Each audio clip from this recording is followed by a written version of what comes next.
Welcome to another short ship review, where we take a look at the various ships in Star Citizen, talk about their pros and cons, and whether they are worth purchasing.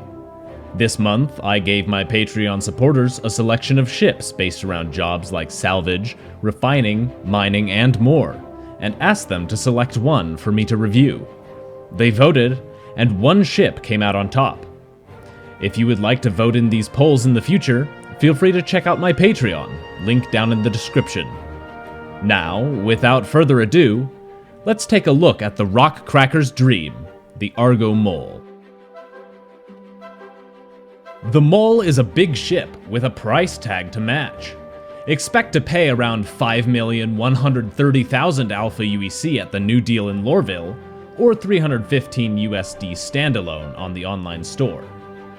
Classified as a medium mining vessel, the Mole is a ship that is razor-honed for a single purpose, and thus explicitly not designed for combat.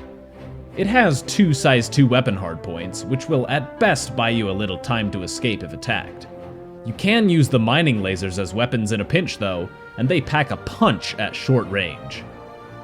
With only 2 size 2 shield hardpoints, the Mole isn't particularly well protected for its size, but it doesn't necessarily need to be. The beefy size 3 power plant, however, coupled with a size 3 cooler, allow it to run its main feature, the mining lasers, with 0 issues. Speaking of mining lasers, the Mole has 3 of them, each attached to independently manned mining turrets. The first one is located in a fully enclosed turret beneath the cockpit, with the other 2 on each side of the ship. For these 2, helmets are a must, as they leave their users outside in the elements. Each mining turret packs a size 2 mining laser, and their extreme range of motion allows for either mining multiple rocks at once, or focusing on a single big rock to crack it as quickly as possible. Combining those 3 powerful mining lasers with 115 SCU of cargo space, the Mole is able to tear through massive rocks and haul huge loads of raw materials without breaking a sweat. Aboard the ship, you'll also expect to find a high visibility cockpit, living quarters with bunks for 4, a kitchen and leisure area, a powerful quadruple sensor array, EVA suit storage compartments, and more. Plenty of onboard accommodation for a long stint out in an asteroid field. The Mole packs enormous amounts of both hydrogen and quantum fuel, more than enough for an extensive cruise through an asteroid belt, or hovering across a planet, pinging for asteroids and digging out the valuable materials. And once that hold is full, there should be plenty of fuel left over to take it back to a refinery station to offload and refuel for another run. The Mole is a big ship, and there's a lot to love here. Argo has a design style that's hard not to adore. The Mole is just about as industrial as it gets, from the orange paint, the swiveling main engines, and those big VTOL thrusters. Inside, it's more of the same, simple, industrial, and practical from end to end. It's important to remember that the Mole is a ship designed and built to be laser-focused on a single thing, cracking rocks and bringing back a big payday. And when it comes to doing that, there's nothing better for the job.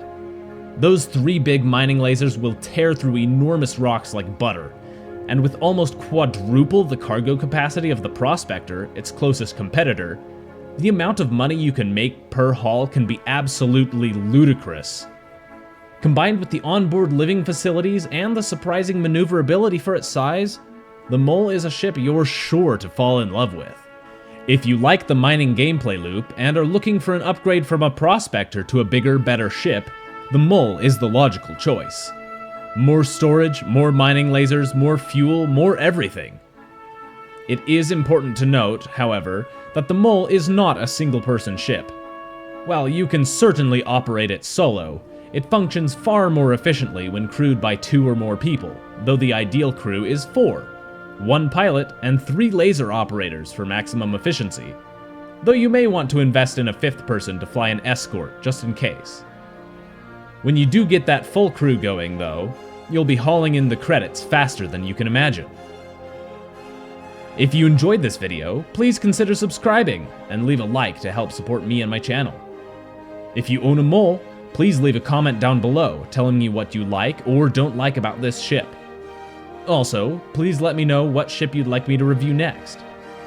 As always, a big thanks to my Patreon supporters, including Saban, H. Kennett, Dragon Facilier, Silverwolf, and Ninja Waffle.